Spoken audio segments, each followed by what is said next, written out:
Sungguh luar biasa apabila melihat buah-buahan yang berbuah lebat seperti ini, kawan-kawan. Buahnya tumbuh berkelompok padat begini, malah pada batang pokok juga berbuah, selepas disiram di pangkal dengan perangsang pembungaan dan pembuahan ini. Hanya kira dalam beberapa hari sahaja para petani sekalian, selepas disiram, bunga mula berkembang dengan banyak dan buah muda mula muncul, dan kadar pembuahan sangat tinggi.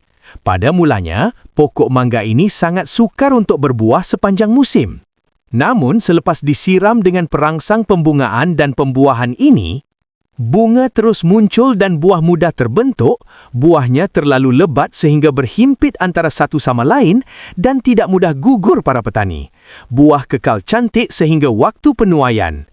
Oleh itu, jika para petani mempunyai pokok mangga yang mandul atau sukar berbuah, boleh siram di pangkal dengan mango booster ini. Dijamin pokok akan cepat berbuah lebat hanya dalam beberapa hari selepas disiram. Sila semak ikon bakul berwarna kuning di bahagian bawah kiri untuk mengetahui cara membeli mango booster ini ya para petani.